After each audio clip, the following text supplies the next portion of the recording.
शब बरात को जो बंदा ये नवाफिल पढ़ लेगा इंशाअल्लाह अल्लाह ताला उसकी तरफ 70 मरतबा नज़र रहमत फरमाएगा और हर नज़र पर उसकी 70 हाजतें पूरी फरमाएगा। और जो सबसे कम दर्जे की हाजत है अल्लाह ताला उसकी मग़फ़रत फरमा देगा। ये सबसे कम दर्जे की उसकी हाजत होगी।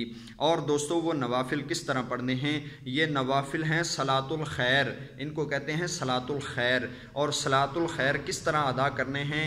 ये 2-2 करके अदा करें या 4-4 करके अदा कर लें, जो आपकी मर्ज़ी है उस तरह आप अदा कर सकते हैं। तो इस तरह अदा करने हैं कि आप 2-2 रकत की नियत करें, 2 रकत नफल पढ़ें, फिर 2 रकत पढ़ें। इस तरह आपने 100 रकत नमाज पढ़नी है।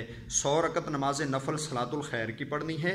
और सलातुल खैर के नफल इस तरह पढ़ने हैं कि आपने अलहम शरीफ के बाद 10 मरतबा सूरह इखलास यानी कुल हुवल्लाहु अहद अल्लाहु समद पढ़ना है।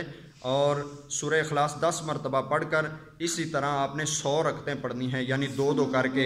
इंशाअल्लाह अल्लाह ताला इसके पढ़ने से आपकी तरफ 70 मरतबा नज़र रहमत फरमाएगा और हर मरतबा अल्लाह ताला आपकी 70 हाजतें पूरी फरमाएगा। और सबसे कम दर्जे की हाजत ये है कि अल्लाह ताला उस बंदे की बख्शिश फरमा देगा। इस वीडियो को शेयर कर दें ताकि और भी लोग इससे फ़ायदा हासिल कर सकें। अस्सलामु अलैकुम व रहमतुल्लाहि व बरकातुहू।